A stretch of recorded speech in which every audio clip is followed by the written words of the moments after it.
Friends, welcome to our YouTube channel learn with NH. जैसा कि आप सब लोगों को पता है दोस्तों, पशु परिचर का जो आपका एग्ज़ाम है वो कल से शुरू होने वाला है। अब एक दिन में आप क्या कर सकते हैं, एक दिन आपके पास बचा हुआ है, एक दिन में आप ज़्यादा कुछ तो नहीं कर सकते हैं। अपने जो शॉर्ट नोट्स आपने बनाए हुए हैं दोस्तों, उनको एक बार रिवाइज़ कर लेना अच्छे से, ताकि उन शॉर्ट नोट से अगर सवाल पूछा जाएगा तो आपका गलत नहीं होगा। और जिन भी विद्यार्थियों ने मॉक टेस्ट लगाए हुए हैं वो एक बार मॉक टेस्ट जरूर देख के जाना दोस्तों, वहाँ से एग्ज़ाम में सवाल जरूर पूछा जाएगा। और जिन बच्चों ने मॉक टेस्ट नहीं लगाए हुए हैं, एक मॉक टेस्ट में अभी आपको करवाने वाला हूं दोस्तों। 100 सवाल मैं आपको करवाऊंगा 30 मिनट के अंदर। लगभग 60 सवाल मैं आपको जीके के करवाने वाला हूं और लगभग 40 सवाल मैं आपको पशुपालन के करवाने वाला हूं। तो 30 मिनट के अंदर इससे बेस्ट रिवीजन आपका नहीं हो सकता है दोस्तों, ठीक है। तो इस वीडियो को अगर आप डबल स्पीड में भी देखेंगे तो 15 मिनट में आपका कंप्लीट हो जाएगा और 100 सवाल आपके कंप्लीट हो जाएंगे। और एकदम शानदार तरीके से मैं आपको करवाने वाला हूं। अगर यहाँ से सवाल पूछा जाएगा तो आपका गलत नहीं होगा। और हर सवाल के साथ साथ थोड़ा बहुत एक्सप्लेनेशन भी मैं आपको बता दूंगा, तो वहाँ से भी अगर सवाल पूछा जाएगा तो आपका गलत नहीं होगा। तो चलिए दोस्तों, बिना देरी के शुरू करते हैं। जो भी विद्यार्थी पशु परिचर का एग्जाम देने वाले हैं वो इन वीडियोज़ को एक बार जरूर देख के जाइए। पहला सवाल आपकी स्क्रीन पर है, पूर्व का जिब्राल्टर किसे कहते हैं? बताइए दोस्तों, इसका आंसर क्या होगा? पूर्व का जिब्राल्टर तारागढ़ अजमेर को कहा जाता है। किसको कहा जाता है? तारागढ़ अजमेर को कहा जाता है। किसके द्वारा कहा गया था? तो ये आपका विशप हेबर के द्वारा कहा गया था। ये भी आपको ध्यान रखना है, किसके द्वारा? विशप हेबर के द्वारा कहा गया था। और अगर आपसे पूछा जाए पूर्व का पेरिस किसे कहा जाता है, तो पूर्व का पेरिस आपका जयपुर को कहा जाता है। ये भी आपको ध्यान रखना है। और पूर्व का वेनिस अगर आपसे पूछा जाए तो पूर्व का वेनिस किसे कहा जाता है? उदयपुर को कहा जाता है। तो ये तीनों बातें आपको दिमाग में बिठा लेनी है। पूर्व का जिब्राल्टर तारागढ़ अजमेर, पूर्व का पेरिस जयपुर, पूर्व का वेनिस उदयपुर, ये तीनों बातें आपको दिमाग में बिठा लेनी है। आगे देखिए, शेरगढ़ दुर्ग बारा किस नदी के किनारे पर स्थित है? तो शेरगढ़ दुर्ग बारा किस नदी के किनारे पर स्थित है? परवन नदी के किनारे पर स्थित है। ये आपको ध्यान रखना है। ऑप्शन 2 यहाँ पर आपका करेक्ट हो जाएगा। अगला सवाल देखिए, अंबिका माता का मंदिर अवस्थित है। तो अंबिका माता का मंदिर आपका कहाँ पर अवस्थित है दोस्तों? तो ये जगत उदयपुर में अवस्थित है। ऑप्शन 4 यहाँ पर आपका करेक्ट हो जाएगा। ये बात आपको ध्यान रखनी है। चार चौमा का मंदिर आपका कोटा में स्थित है दोस्तों, और ये आपका गुप्तकालीन हो जाएगा। ये आपको ध्यान रखना है। कैसा हो जाएगा? ये आपका गुप्तकालीन हो जाएगा। ये भी आपको ध्यान रखना है। आगे देखिए, और मेवाड़ का खजुराहो किसे कहा जाता है? तो ये जगत अंबिका का जो मंदिर है इसे मेवाड़ का खजुराहो कहा जाता है। दिलवाड़ा के जैन मंदिरों का निर्माण निम्न में से किसने करवाया था? तो दिलवाड़ा के जैन मंदिरों का निर्माण किसने करवाया था दोस्तों? नेमिनाथ, विमल शाह, आदिनाथ, भीम शाह। तो ये विमल शाह के द्वारा करवाया गया था। ऑप्शन 2 यहाँ पर आपका करेक्ट हो जाएगा। आगे देखिए, हवा महल की पहली मंजिल का नाम क्या है?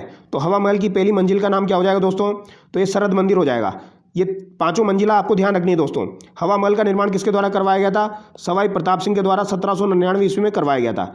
ये भी आपको ध्यान रखना है, ठीक है, इंपॉर्टेंट है, एग्जाम में पूछा जाता है। तो पहली मंजिल का नाम शरद मंदिर हो जाएगा, दूसरी मंजिल का नाम रत्न हो जाएगा, तीसरी मंजिल का नाम विचित्र हो जाएगा, उसके अलावा आपकी कौन सी हो जाएगी? प्रकाश हो जाएगी, चौथी मंजिल, और पांचवी मंजिल आपकी हवा हो जाएगी।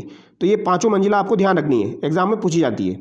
अगला सवाल देखिए, रेगिस्तान का जलमहल किसे कहा जाता है? तो रेगिस्तान का जलमहल किसे कहा जाता है? तो ये आपके बाटाड़ू का कुआं को कहा जाता है दोस्तों। ऑप्शन 2 यहाँ पर आपका करेक्ट हो जाएगा। और अगर आपसे पूछी जाए दोस्तों, रानी जी की बावड़ी आपकी कहाँ पर स्थित है? तो ये आपकी बूंदी में स्थित है। और इसका निर्माण किसने करवाया था? रानी नाथावती के द्वारा इसका निर्माण करवाया गया था। ये भी आपको ध्यान रखना है। आगे देखिए, निम्न में से कौन सी झील पर जग मंदिर, जग निवास महल बने हुए हैं? तो जग मंदिर और जग निवास महल आपके कहाँ पर बने हुए हैं दोस्तों? तो ये आपके पिछोला झील पर बने हुए हैं। ऑप्शन 2 यहाँ पर आपका करेक्ट हो जाएगा। जग मंदिर जो है दोस्तों, इसका निर्माण किसने करवाया था? तो जगत सिंह फर्स्ट ने करवाया था। और जग निवास महल का निर्माण किसने करवाया था? जगत सिंह द्वितीय के द्वारा करवाया गया था। यह आपको ध्यान रखना है। और आना सागर झील आपकी अजमेर में हो जाएगी। ये भी आपको ध्यान रखना है। इसका निर्माण अर्णोराज के द्वारा करवाया गया था। आगे देखिए, राजस्थान में सिसोदिया रानी का महल स्थित है। तो सिसोदिया रानी का महल आपका कहाँ पर स्थित है दोस्तों? तो ये आपका जयपुर में स्थित है। इंपॉर्टेंट सवाल है, पूछा जा सकता है। सिसोदिया रानी का महल आपका जयपुर में स्थित है।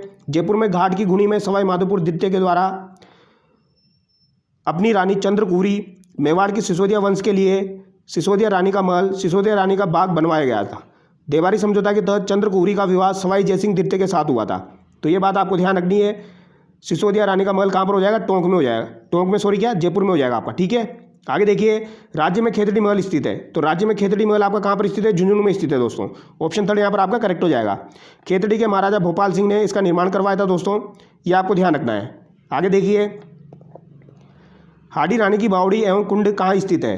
तो दोस्तों, हाडी रानी की बावड़ी एवं कुंड आपके कहाँ पर स्थित है? टोडा रायसिंह केकड़ी। ऑप्शन 1 यहाँ पर आपका करेक्ट हो जाएगा। ये आपको ध्यान रखना है, काफ़ी बार एग्जाम में आता रहता है। राजस्थान की वह प्रसिद्ध झील जिसमें दीपदान करने की अनूठी परंपरा होती है। तो पुष्कर झील जो है दोस्तों, यहाँ पर भी दीपदान परंपरा का महत्व है। और कोलाई झील में भी आपका दीपदान परंपरा का महत्व है। और कार्तिक पूर्णिमा को यहाँ पर दीपदान किया जाता है। तो यानी कि यहाँ पर राइट आंसर आपका 1 और 2 दोनों हो जाएगा। आगे देखिए, स्वर्ण एवं चांदी का प्रयोग राज्य के किस चित्रशैली में शुरू हुआ था? तो स्वर्ण एवं चांदी का प्रयोग राज्य के किस चित्रशैली में शुरू हुआ था? बीकानेर, ढूंढाड़, हाड़ौती, जोधपुर। तो बताइए दोस्तों इसका आंसर क्या होगा? क्वेश्चन नंबर 12 का आंसर आपका क्या हो जाएगा? बीकानेर, ढूंढाड़, हाड़ौती, जोधपुर। तो इसका राइट आंसर आपका हो जाएगा दोस्तों बीकानेर। ऑप्शन 1 यहाँ पर आपका करेक्ट हो जाएगा। स्वर्ण एवं चांदी का प्रयोग राज्य के किस चित्रशैली में शुरू हुआ था? बीकानेर में शुरू हुआ था। आगे देखिए, डालू नामक चित्रकार किस शैली से संबंधित है? तो डालू नामक चित्रकार जो है दोस्तों ये आपका कोटा चित्रशैली से संबंधित है। और इसके अलावा एक और आपको ध्यान रखना है, नूर मोहम्मद। नूर मोहम्मद जो है दोस्तों ये भी आपका कोटा चित्रशैली से संबंधित है। एग्जाम में पूछा जाता है, इंपॉर्टेंट है। आगे देखिए, अमरशाही पगड़ी कहाँ की प्रसिद्ध है? तो अमरशाही पगड़ी आपकी कहाँ की हो जाएगी दोस्तों? मेवाड़, उदयपुर की हो जाएगी। ऑप्शन 1 यहाँ पर आपका करेक्ट हो जाएगा। आगे देखिए, किस भाषा से राजस्थान का उद्भव हुआ है? तो राजस्थान का उद्भव किस भाषा से हुआ है दोस्तों? तो ये सोर से नहीं अपभ्रंश से हुआ है। ऑप्शन 1 यहाँ पर आपका करेक्ट हो जाएगा। आगे देखिए, आबू में स्थित अरावली पर्वतमाला का सबसे ऊंचा भाग किस नाम से चर्चित है?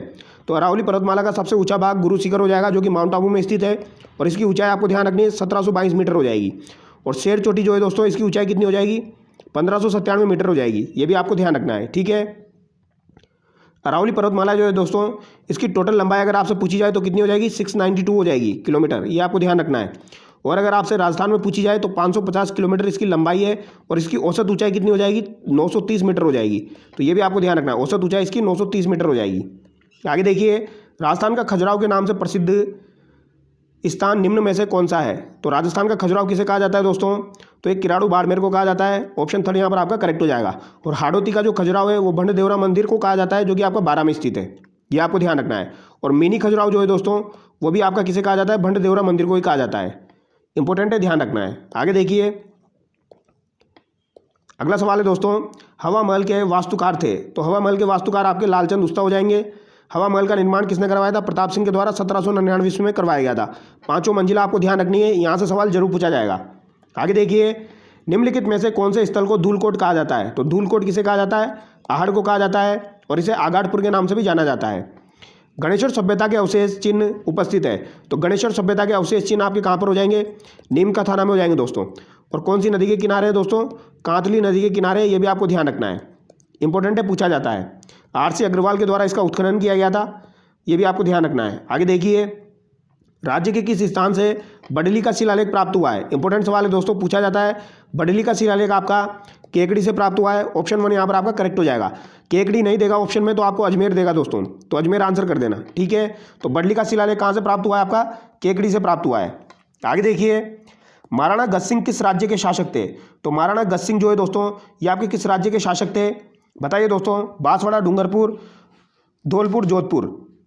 बताइए दोस्तों, क्वेश्चन नंबर 22 का आंसर क्या हो जाएगा आपका? बांसवाड़ा, डूंगरपुर, धौलपुर, जोधपुर। तो गज सिंह कहाँ के शासक हो जाएंगे आपके? तो ये आपके जोधपुर के शासक हो जाएंगे। ऑप्शन 4 यहाँ पर आपका करेक्ट हो जाएगा। ये आपको ध्यान रखना है, इंपॉर्टेंट सवाल है। आगे देखिए, राजपुताने का भीष्म पितामह किसे कहा जाता है? तो राजपुताने का भीष्म पितामह किसे कहा जाता है दोस्तों? कुंवर चूड़ा को, रायमल को, राणा लाखा को, कुंवर पृथ्वी सिंह को। तो ये चूड़ा को कहा जाता है। ऑप्शन 1 यहाँ पर आपका करेक्ट हो जाएगा। तुंगा का युद्ध लड़ा गया था। तो तुंगा का युद्ध कब लड़ा गया था दोस्तों? इंपॉर्टेंट सवाल है, काफ़ी बार ये एग्जाम में आता रहता है, ये आपको ध्यान रखना है, ठीक है। 28 जुलाई 1787 को, यानी ऑप्शन 2 यहाँ पर आपका करेक्ट हो जाएगा। तो जुलाई 1787 आपको ध्यान रखना है दोस्तों, काफ़ी बार एग्जाम में आता रहता है ये। 28 जुलाई 1787 को दौसा के पास तुंगा नामक स्थान पर मराठा सेना नायक महादजी सिंधिया और जयपुर शासक सवाई प्रताप सिंह के बीच ये लड़ा गया था, जिसमें मराठा सेना को पीछे हटना पड़ा, यानी कि यहाँ पर प्रताप सिंह की जीत हुई थी। ये आपको ध्यान रखना है। आगे देखिए, किस युद्ध को जैतारण युद्ध के नाम से भी जाना जाता है? तो किसे जाना जाता है दोस्तों? तो गिरी सुमेल का जो युद्ध है इसे जैतारण युद्ध के नाम से भी जाना जाता है। और ये कब हुआ था आपका? 5 जनवरी 1544 को हुआ था। कब हुआ था? 5 जनवरी 1544 को हुआ था। इंपॉर्टेंट एग्जाम में पूछा जाता है। आगे देखिए, राजस्थान में पंचायती राज व्यवस्था लागू हुई। तो पंचायती राज व्यवस्था आपकी 1959 में यानी 1959 में लागू हुई थी जवाहरलाल नेहरू के द्वारा। इसका शुभारंभ किया गया था नागौर के बगदरी गांव से। ये भी आपको ध्यान रखना है, ठीक है, पूछा जा सकता है। बेसिक से सवाल आपके आ सकते हैं ऐसे। आगे देखिए, ग्राम सभा की एक वर्ष में कितनी न्यूनतम बैठक अनिवार्य है? तो ग्राम सभा की 4 बैठकें अनिवार्य है दोस्तों एक साल में। ये सवाल आपका नहीं पूछा जाएगा दोस्तों। आगे देखिए, बागोर की हवेली संग्रहालय स्थित है। तो बागोर की हवेली संग्रहालय आपकी कहाँ पर स्थित है? उदयपुर में स्थित है। ऑप्शन 2 यहाँ पर आपका करेक्ट हो जाएगा, ये आपको ध्यान रखना है। आगे देखिए, बीकानेर प्रजामंडल के प्रथम अध्यक्ष कौन थे? तो बीकानेर प्रजामंडल के प्रथम अध्यक्ष आपके कौन हो जाएंगे? मग्गाराम वैद हो जाएंगे। ऑप्शन 2 यहाँ पर आपका करेक्ट हो जाएगा, ये आपको ध्यान रखना है दोस्तों, एग्जाम में पूछा जाएगा। ठीक है, बीकानेर प्रजामंडल की स्थापना कब हुई थी? 1936 में हुई थी। और कहाँ पर हुई थी? कलकत्ता में हुई थी, ये भी आपको ध्यान रखना है। और रघुवर दयाल गोयल का संबंध किससे हो जाएगा? ये भी आपका बीकानेर प्रजामंडल से हो जाएगा, तो ये आपको ध्यान रखना है। आगे देखिए, देसी राज्य लोक परिषद का प्रथम प्रांतीय अधिवेशन कहाँ हुआ? तो देसी राज्य लोक परिषद का प्रथम प्रांतीय अधिवेशन आपका कहाँ पर हुआ था दोस्तों? तो ये आपका अजमेर में हुआ था। ऑप्शन 1 यहाँ पर आपका करेक्ट हो जाएगा, देसी राज्य लोक परिषद का प्रथम प्रांतीय अधिवेशन आपका अजमेर में हुआ था। आगे देखिए, राजस्थान के प्रथम राज्यपाल कौन थे? ये सवाल आपका पूछा जा सकता है, बेसिक सा सवाल है। तो ये आपके कौन हो जाएंगे? गुरुमुख निहाल सिंह हो जाएंगे। ऑप्शन 1 यहाँ पर आपका करेक्ट हो जाएगा। आगे देखिए, किस भूभाग को छोड़कर 26 जनवरी 1950 को राजस्थान का एकीकरण संभव हुआ? तो किस भूभाग को छोड़कर 26 जनवरी 1950 को राजस्थान का एकीकरण संभव हुआ? यानी कि यहाँ पर छठे चरण की बात की जा रही है दोस्तों। तो कौन से स्थान को छोड़ा गया था? कुंभलगढ़, कुशलगढ़, निमराना या माउंट आबू? तो किसको छोड़ा गया था दोस्तों? माउंट आबू को यहाँ पर छोड़ा गया था। 26 जनवरी 1950 को माउंट आबू को छोड़कर शेष सिरोही रियासत को राजस्थान में मिला दिया गया था। और माउंट आबू, सिरोही, देलवाड़ा इनको कब मिलाया गया? फिर आपका ये आपके 7वें चरण में मिलाया गया था। ठीक है, जिसमें आपको सुनेल टप्पा और सिरोंज ध्यान रखना है दोस्तों। सुनेल टप्पा एमपी का राजस्थान में मिलाया गया था फिर, और जो सिरोंज था दोस्तों वो एमपी को दिया गया था राजस्थान का, ये आपको ध्यान रखना है। राजस्थान में स्वतंत्रता की आज़ादी का गढ़ किसे कहा जाता है? तो स्वतंत्रता की आज़ादी का गढ़ जयपुर, भीलवाड़ा, जैसलमेर, अजमेर किसे कहा जाता है दोस्तों? तो ये भीलवाड़ा को कहा जाता है। ऑप्शन 2 यहाँ पर आपका करेक्ट हो जाएगा। इंपॉर्टेंट सवाल है दोस्तों, राजस्थान में स्वतंत्रता की आज़ादी का गढ़ किसे कहा जाता है? भीलवाड़ा को कहा जाता है। भीलवाड़ा का शाहपुरा कस्बा आज़ादी के गढ़ के नाम से प्रसिद्ध है। शाहपुरा को बारठ का खेड़ा या गढ़ भी कहा जाता है, क्योंकि शाहपुरा के बारठ परिवार ने स्वतंत्रता संग्राम में अपना बलिदान दिया था। केसरी सिंह बारठ, प्रताप सिंह बारठ, जोरावर सिंह बारठ, तो ये आपको ध्यान रखना है। आगे देखिए, नीमूचना कांड के समय अलवर का शासक कौन था? नीमूचना कांड दोस्तों आपका कब हुआ था? 1925 में हुआ था। और इस समय अलवर का शासक कौन था आपका? तो ये आपका महाराजा जयसिंह हो जाएगा। ऑप्शन 4 यहाँ पर आपका करेक्ट हो जाएगा। इंपॉर्टेंट सवाल है, पूछा जाता है। आगे देखिए, टोंक में वनस्थली विद्यापीठ की स्थापना किसने की? तो वनस्थली विद्यापीठ की स्थापना टोंक के अंदर किसके द्वारा की गई थी? तो हीरालाल शास्त्री के द्वारा की गई थी। ऑप्शन 1 यहाँ पर आपका करेक्ट हो जाएगा। हीरालाल शास्त्री ने वनस्थली नामक गांव में जीवन कुटीर नामक संस्था की स्थापना की। बाद में इन्होंने 1936 ईस्वी में शांतिबाई शिक्षा वनस्थली विद्यापीठ के नाम से जाना जाता है। तो बाद में इसका नाम क्या कर दिया गया? शांताबाई शिक्षा वनस्थली विद्यापीठ कर दिया गया, ये आपको ध्यान रखना है। तो इसकी स्थापना किसने की थी? हीरालाल शास्त्री के द्वारा की गई थी। कहाँ पर? टोंक में। आगे देखिए, निम्न में से किसे 1857 ईस्वी क्रांति का भामाशाह कहते हैं? इंपॉर्टेंट सवाल है। तो ये किसे कहा जाता है दोस्तों? अमरचंद भाटिया को कहा जाता है, ये आपको ध्यान रखना है। ठीक है, और अमरचंद भाटिया जो है, इनका संबंध कहाँ से हो जाएगा दोस्तों? बीकानेर से हो जाएगा। कहाँ से हो जाएगा? बीकानेर से हो जाएगा। इन्होंने रानी लक्ष्मीबाई की सहायता की थी। आगे देखिए, राणा प्रताप के लिए किस उक्ति का प्रयोग होता है? तो राणा प्रताप के लिए किस उक्ति का प्रयोग किया जाता है? तो इन्हें हल्दी घाटी का शेर कहा जाता है दोस्तों, हल्दी घाटी का शेर कहा जाता है। जोधपुर के महाराजा जसवंत सिंह के पुत्र अजीत सिंह का जन्म कहाँ हुआ था? तो अजीत सिंह का जन्म कहाँ पर हुआ था दोस्तों? तो अजीत सिंह का जन्म आपका लाहौर में हुआ था। इंपॉर्टेंट सवाल है, ऐसा सवाल आपका एग्जाम में देखने को मिल सकता है। तो अजीत सिंह का जन्म कहाँ पर हुआ? लाहौर में हुआ दोस्तों। और अगर आपसे पूछा जाए चंद्र बरदाई का जन्म कहाँ पर हुआ था? तो चंद्र बरदाई का जन्म भी आपका लाहौर में हुआ था, ये भी आपको ध्यान रखना है। ठीक है, और इनका जन्म 19 फरवरी 1679 ईस्वी को लाहौर में हुआ था, ये आपको ध्यान रखना है। आगे देखिए, जांगल प्रदेश बीकानेर में राठौड़ राजवंश के शासक का संस्थापक कौन था? तो राठौड़ राजवंश के शासक का संस्थापक कौन हो जाएगा दोस्तों? जांगल प्रदेश के बारे में पूछा गया है, तो ये आपका राव बीका हो जाएगा। ऑप्शन 3 यहाँ पर आपका करेक्ट हो जाएगा। जोधपुर के संस्थापक राव जोधा के पुत्र राव बीका ने अपने विश्वस्त सरदारों के साथ बीकानेर प्रदेश में अनेक छोटे बड़े स्थानों के शासकों को जीतकर राठौड़ वंश के शासन की स्थापना की थी। और ये कब की थी दोस्तों? आका तीज के दिन की थी, ये भी आपको ध्यान रखना है। तो बीकानेर राज्य की स्थापना आका तीज के दिन हुई थी, जिस दिन सर्वाधिक विवाह होते हैं। आगे देखिए, खेलो इंडिया वुशु लीग चैंपियनशिप में स्वर्ण पदक विजेता है, तो ये आपकी मंजू चौधरी है दोस्तों।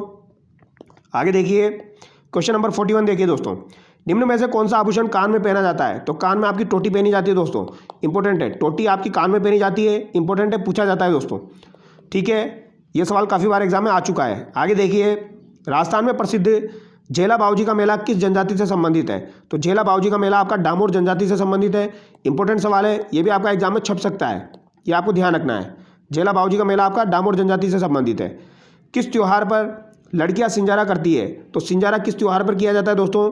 तो ये तीज के त्यौहार पर किया जाता है। कौन से त्यौहार पर किया जाता है? तीज के त्यौहार पर किया जाता है। आगे देखिए, सहायक संधि की नीति किसने प्रारंभ की? तो सहायक संधि की नीति किसके द्वारा प्रारंभ की गई थी? ये मैंने आपको बताया था दोस्तों, तो ये लॉर्ड वेलेस्ली के द्वारा प्रारंभ की गई थी।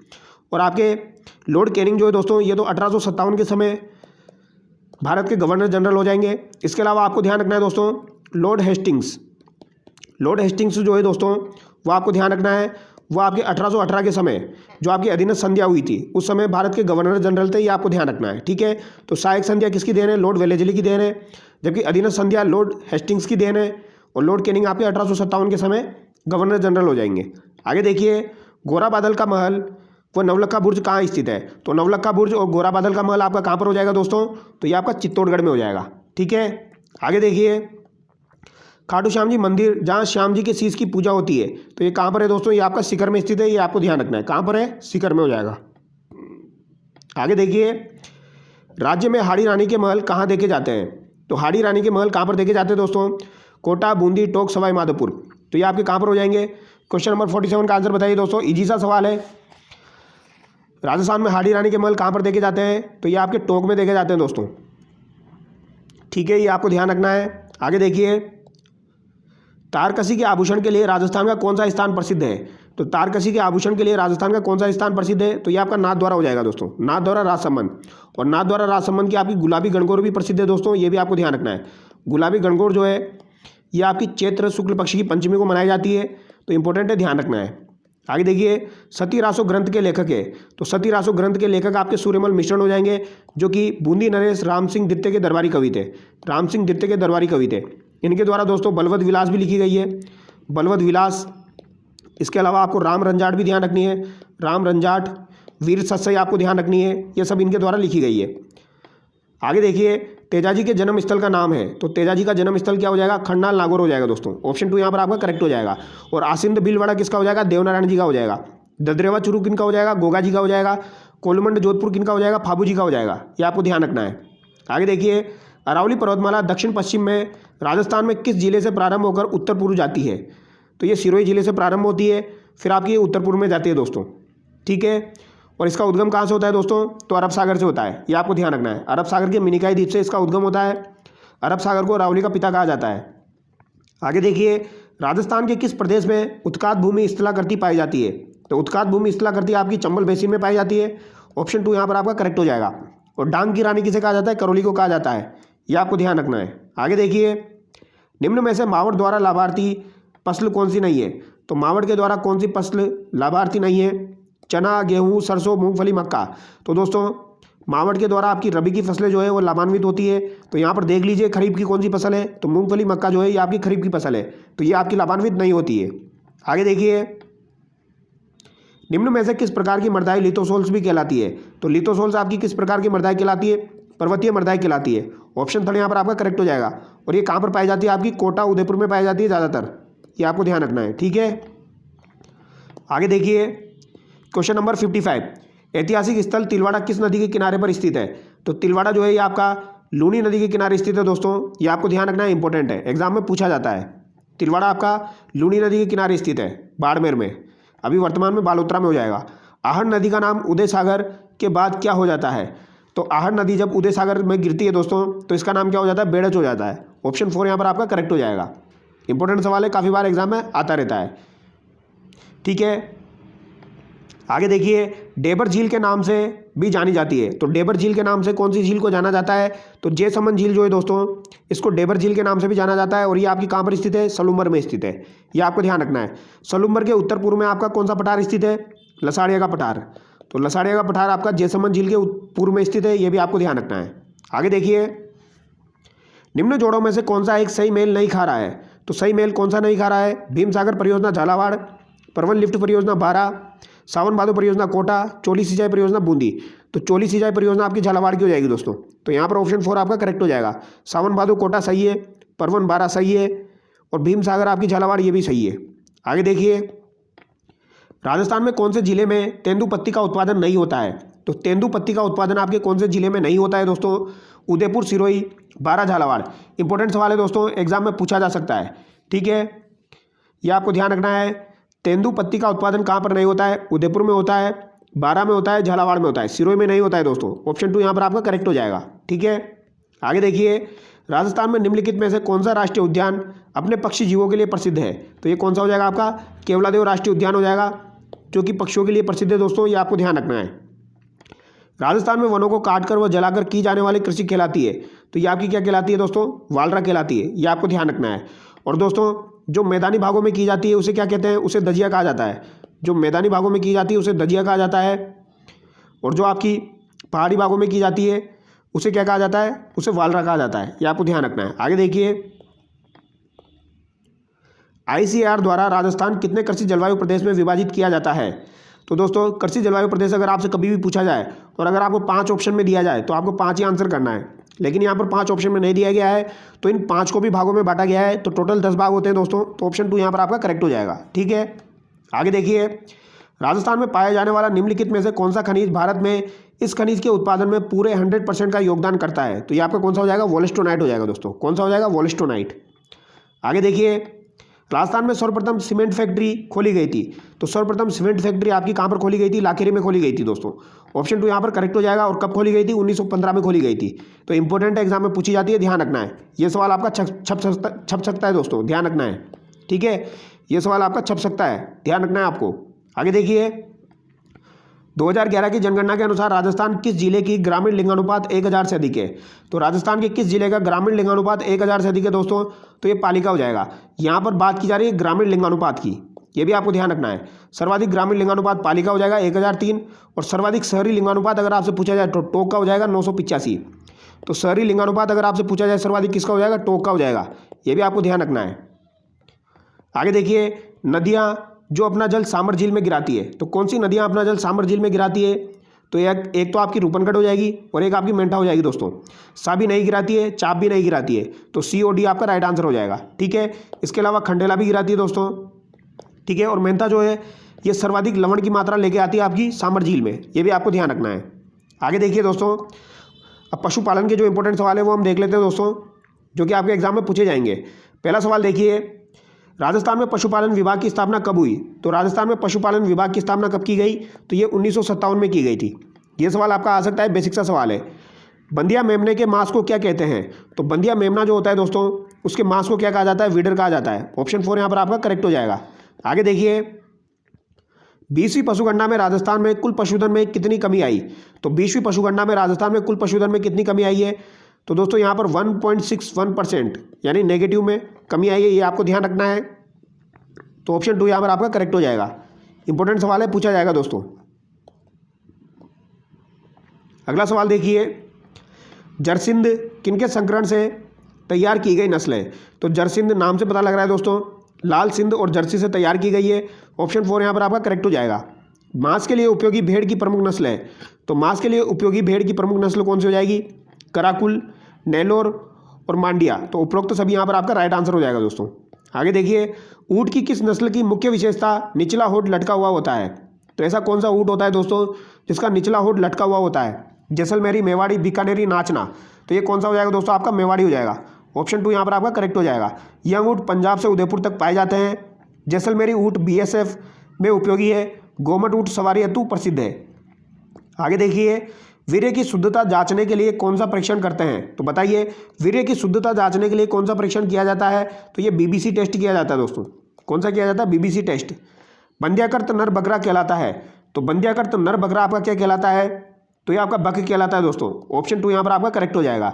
बंध्याकृत कुक्कुट जो है ये आपका कैपोन कहलाता है। आगे देखिए, आयन के किस भाग में दूध का निर्माण होता है? तो दूध का निर्माण किस में होता है दोस्तों? सॉरी, आयन के किस भाग में दूध का निर्माण होता है? तो ये आपके एल्ब्यूलाई में होता है दोस्तों। ऑप्शन 2 यहाँ पर आपका करेक्ट हो जाएगा। कितने तापमान पर घी अर्ध तरल अवस्था में रहता है? तो ये आपका 20 डिग्री सेंटीग्रेड पर घी जो है ये अर्ध तरल अवस्था में रहता है दोस्तों, ये आपको ध्यान रखना है। आगे देखिए, सींग रोधन की रासायनिक विधि में उपयोगी रसायन का नाम है, तो इसका नाम क्या हो जाएगा? आपका KOH हो जाएगा। ऑप्शन 3 यहाँ पर आपका करेक्ट हो जाएगा। इंपॉर्टेंट सवाल है, ये सवाल आपका पूछा जा सकता है दोस्तों। पशुओं में सींग हटाने को डीहॉर्निंग या डिसबडिंग कहते हैं। सींग रोधन की कई विधियां हैं, जैसे रसायन विधि, सर्वोत्तम विधि है, इसमें KOH कास्टिक पोटास का प्रयोग करते हैं। इसके अलावा विद्युत छड़, इलास्ट्रेटर व आरी द्वारा भी सींग रोधन करते हैं, ये आपको ध्यान रखना है। आगे देखिए, 1 सप्ताह से 4 सप्ताह के चूजों को पालना क्या कहलाता है? तो 1 सप्ताह से 4 सप्ताह के जो चूजे होते हैं उनको पालना ब्रूडिंग कहलाता है। ऑप्शन 1 करेक्ट हो जाएगा। मुर्गी में कलर टॉय पैरालाइसिस किसकी कमी से होता है? तो कलर टॉय पैरालाइसिस ये आपकी किसकी कमी से होता है दोस्तों? विटामिन B2 की कमी से होता है। किसकी कमी से? विटामिन B2 की कमी से होता है। आगे देखिए, दाने में कच्चे रेशे की मात्रा होती है, तो दाने में कच्चे रेशे की मात्रा आपकी 18% से कम होती है। कितनी होती है? 18% से कम। आगे देखिए, वह औषधि जो शरीर में उत्तेजना का कार्य करती है क्या कहलाती है? तो ये आपका उत्तेजक कहलाता है। ऑप्शन 1 यहाँ पर आपका करेक्ट हो जाएगा। क्या कहलाएगा आपका? उत्तेजक कहलाएगा। जई में पाया जाने वाला रसायन है, इंपॉर्टेंट सवाल है दोस्तों। जई में पाया जाने वाला रसायन आपका कौन सा हो जाएगा? नाइट्रेट हो जाएगा। कौन हो जाएगा? नाइट्रेट हो जाएगा। आगे देखिए, भेड़ एवं बकरी में नाड़ी दर होती है, तो भेड़ और बकरी में नाड़ी दर कितनी होती है आपकी? 70 से 80, 32 से 40, 40 से 50, 200 से 400। तो ये आपकी कितनी होती है? 70 से 80 होती है दोस्तों। ऑप्शन 1 यहाँ पर आपका करेक्ट हो जाएगा। आगे देखिए, दूध ज्वर रोग है, तो दूध ज्वर रोग आपका किस तरीके का रोग है दोस्तों? तो ये आपका चयापचयी रोग है। कैसा रोग है ये? चयापचयी रोग है। यह रोग शरीर में कैल्शियम की कमी से होता है। पैराथायराइड हार्मोन रक्त व हड्डियों में कैल्शियम की मात्रा को नियंत्रित करता है। आगे देखिए, फिड़किया रोग किस पशु में होता है? तो फिड़किया रोग आपका किस पशु में होता है? गाय, भैंस, भेड़, बकरी, घोड़ा, गधा या कुक्कुट? तो बताइए इसका आंसर क्या होगा दोस्तों? क्वेश्चन नंबर 124 का आंसर क्या होगा? गाय, भैंस, भेड़, बकरी, घोड़ा, गधा या कुक्कुट? बताइए दोस्तों इसका आंसर क्या होगा? तो इसका आंसर क्या हो जाएगा आपका? भेड़, बकरी। ऑप्शन 2 यहाँ पर आपका करेक्ट हो जाएगा। फिड़किया रोग किस पशु में होता है आपका? तो ये आपका भेड़, बकरी में होता है। गलघोटू रोग के टीके की प्रतिरक्षा अवधि होती है, तो गलघोटू रोग के टीके की प्रतिरक्षा अवधि आपकी कितनी होती है? 1 वर्ष होती है। यह आपको ध्यान रखना है। आगे देखिए, निम्न में से कौन सी दवा कोक्सीडियोसिस रोग में उपयोगी है? तो कोक्सीडियोसिस रोग में उपयोगी आपकी कौन सी दवा हो जाएगी? क्वेश्चन नंबर 126, बाइफ्यूरोन, डायोडीन, कार्डिनाल या उपरोक्त सभी? तो यहाँ पर आपका राइट आंसर क्या हो जाएगा दोस्तों? उपरोक्त सभी। ऑप्शन 4 करेक्ट हो जाएगा। यह आपको ध्यान रखना है। इसे खूनी पेचिश भी कहते हैं। यह आपको ध्यान रखना है। कोक्सीडियोसिस रोग को खूनी पेचिश भी कहा जाता है। यह छोटी उम्र 3 से 12 साल के चूजों में होने वाला रोग है। यह रोग एक कोशीय प्रोटोबोमन द्वारा फैलता है। आगे देखिए, पाई चार्ट किस प्रकार का चित्र होता है? तो पाई चार्ट आपका गोलाकार चित्र होता है। ऑप्शन 4 करेक्ट हो जाएगा दोस्तों। ग्रामीण भूमिहीन रोजगार गारंटी कब शुरू की गई? तो ग्रामीण भूमिहीन रोजगार गारंटी कब शुरू की गई थी आपकी?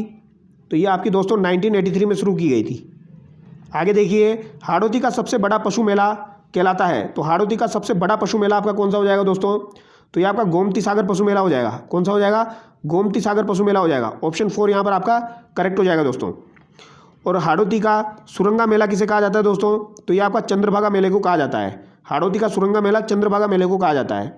आगे देखिए, वर्मी कंपोस्ट में FIM की तुलना में कितना नत्रजन होता है? तो कितना नत्रजन होता है दोस्तों? तो ये आपका 5 गुना होता है। ऑप्शन 1 यहाँ पर आपका करेक्ट हो जाएगा। दंत सूत्र में अंश दर्शाता है, तो दंत सूत्र के अंदर जो अंश होता है वो क्या दर्शाता है? तो ये आपके ऊपरी जबड़ों में जो दांत होते हैं उनको दर्शाता है दोस्तों। ऑप्शन 2 यहाँ पर आपका करेक्ट हो जाएगा।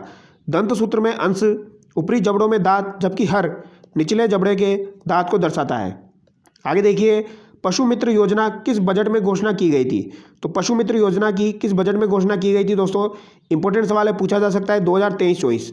इंपॉर्टेंट सवाल है, पशु मित्र योजना किस बजट में घोषणा की गई थी? 2023-24 में। यह आपको ध्यान रखना है। आगे देखिए, भेड़ व बकरियों को किस आयु में प्रौढ़ माना जाता है? तो भेड़ व बकरियों को किस आयु में प्रौढ़ माना जाता है दोस्तों? क्वेश्चन नंबर 133 का राइट आंसर क्या हो जाएगा आपका? 5 वर्ष। ऑप्शन 2 यहाँ पर आपका करेक्ट हो जाएगा। यह आपको ध्यान रखना है, ठीक है। आगे देखिए, गोपाल योजना का राजस्थान में प्रारंभ वर्ष है, तो गोपाल योजना जो है वो राजस्थान में कब प्रारंभ हुई दोस्तों? तो ये आपकी 2 अक्टूबर 1990 को प्रारंभ हुई थी। कब हुई थी? 2 अक्टूबर 1990 को। आगे देखिए, कोक्सीडियोसिस मुख्यतः किन पशुओं में होता है? तो कोक्सीडियोसिस मुख्यतः किन पशुओं में होता है दोस्तों? तो ये आपका मुर्गियों में होता है। किन में होता है? मुर्गियों में होता है। बछड़े को माँ के साथ रखकर पालना कहलाता है, तो बछड़े को माँ के साथ रखकर पालना क्या कहलाता है? तो ये आपका सकलिंग कहलाता है। ऑप्शन 2 यहाँ पर आपका करेक्ट हो जाएगा। क्या कहलाएगा? सकलिंग। आगे देखिए, गंभीर टिम्पैनी में पशु की मौत हो सकती है, तो गंभीर टिम्पैनी में पशु की मौत हो सकती है श्वसन क्रिया बंद होने से, हृदय गति रुकने से, टॉक्सेमिया से, या फिर उपयुक्त सभी से। तो यहाँ पर आपका राइट आंसर हो जाएगा उपयुक्त सभी से। किस बीमारी में गाय में गर्भपात 2 से 4 माह में हो जाता है? तो किस बीमारी में गाय में गर्भपात 2 से 4 माह में ही हो जाता है दोस्तों? तो ये आपकी कौन सी हो जाएगी? विब्रियोसिस हो जाएगी। ऑप्शन 2 यहाँ पर आपका करेक्ट हो जाएगा। इंपॉर्टेंट सवाल है, पूछा जा सकता है दोस्तों। आगे देखिए, मुर्गियों में आवाज़ उत्पन्न करने वाले अंग का नाम है। तो आवाज़ उत्पन्न करने वाला अंग मुर्गियों में सिरिक्स कहलाता है। ऑप्शन 2 करेक्ट हो जाएगा। पैराकिरेटोसिस नामक रोग सुअर में किस खनिज की कमी से होता है? तो पैराकिरेटोसिस नामक रोग सुअर में किस खनिज की कमी से होता है दोस्तों? जिंक, कॉपर, मैग्नीज या मोलिब्डेनम, किसकी वजह से होता है दोस्तों? ये किसकी कमी से होता है? ये यहाँ पर पूछा गया है। Zinc, copper, manganese, molybdenum. तो ये आपका जिंक की कमी से होता है दोस्तों। ऑप्शन 1 यहाँ पर आपका करेक्ट हो जाएगा। पैराकिरेटोसिस नामक रोग सुअर में ये आपका जिंक की कमी से होता है।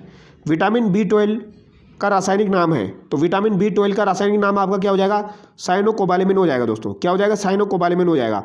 विटामिन B6 का आपका पायरिडोक्सिन हो जाएगा। विटामिन B2 का आपका थाइमिन हो जाएगा। और विटामिन A का आपका रेटिनोल हो जाएगा। मुर्गी के अंडे में प्रोटीन पाया जाता है। तो ये आपका 11.8% पाया जाता है। ऑप्शन 3 करेक्ट हो जाएगा। बेसिक सा सवाल है, पूछा जा सकता है। आगे देखिए, बकरी को किस ओर से धोना चाहिए? तो बकरी को बाई ओर से धोना चाहिए दोस्तों। ऑप्शन 2 यहाँ पर आपका करेक्ट हो जाएगा। बकरी को बाई ओर से धोना चाहिए। अम्लता प्रतिशत ज्ञात करने के लिए अनुमापन में लेते हैं N/9 NaOH, N/10 NaOH या दोनों। तो यहाँ पर दोनों आपका राइट आंसर हो जाएगा दोस्तों। ठीक है, ये आपको ध्यान रखना है। आगे देखिए, 20वीं पशुगणना में राजस्थान में कुक्कुट संख्या है। तो 20वीं पशुगणना में राजस्थान में कुक्कुट संख्या कितनी हो जाएगी? तो ये आपकी 146 लाख हो जाएगी। कितनी हो जाएगी? 146 लाख। आगे देखिए, सबसे ज़्यादा दूध देने वाली बकरी की नस्ल है। तो ये कौन सी हो जाएगी? आपकी टोगनबर्ग हो जाएगी। ध्यान रखना, इंपॉर्टेंट है। सबसे ज़्यादा दूध देने वाली बकरी की नस्ल आपकी टोगनबर्ग हो जाएगी। आगे देखिए, पेट साफ करने के लिए बड़े पशुओं में मैक सल्फ की कितनी मात्रा दी जाती है? तो मैक सल्फ की कितनी मात्रा दी जाती है दोस्तों पेट साफ करने के लिए? ये यहाँ पर पूछा गया है। तो यहाँ पर आपका राइट आंसर हो जाएगा 250 से 400 ग्राम। ठीक है, मैक सल्फ MgSO4 एक विरेचक है। इसका उपयोग ज्वर रोधी व दस्त के लिए करते हैं। आगे देखिए, मुर्गियों में हरे दस्त कौन सी बीमारी का मुख्य लक्षण है? तो हरे दस्त कौन सी बीमारी का मुख्य लक्षण है? तो ये रानीखेत बीमारी का। सवारी के लिए ऊँट की सर्वोत्तम नस्ल कौन सी हो जाएगी दोस्तों? तो सवारी के लिए तो कौन सी हो जाएगी? अभी मैंने आपको बताया था, गोमट हो जाएगी। सवारी के लिए कौन सी हो जाएगी? गोमट हो जाएगी दोस्तों। आगे देखिए, निम्न में से कौन सा घोड़ा का वंश है? तो घोड़ा का वंश यहाँ पर कौन सा हो जाएगा? ओविस, गेलस, सस, इक्वस। तो बताइए दोस्तों, ये आपका इक्वस हो जाएगा। गाय का वंश बोस होता है। भैंस का वंश बुबेलस हो जाएगा। और भेड़ का आपका ओविस हो जाएगा। बकरी का खेपरा हो जाएगा। सुअर का सस हो जाएगा। और पोल्ट्री का आपका क्या हो जाएगा? गेलस हो जाएगा। ये आपको ध्यान रखना है। पोल्ट्री का गेलस हो जाएगा, सुअर का सस हो जाएगा, ओविस आपका किसका हो जाएगा? भेड़ का हो जाएगा। ये आपको ध्यान रखना है दोस्तों। तो यहाँ पर जो भी इंपॉर्टेंट सवाल थे वो मैंने डिस्कस किए हैं दोस्तों आपसे। अगर आपको वीडियो अच्छा लगा है तो चैनल को सब्सक्राइब करें और वीडियो को शेयर भी करें दोस्तों। बाकी मिलते हैं दोस्तों नेक्स्ट वीडियो में। Thank you so much.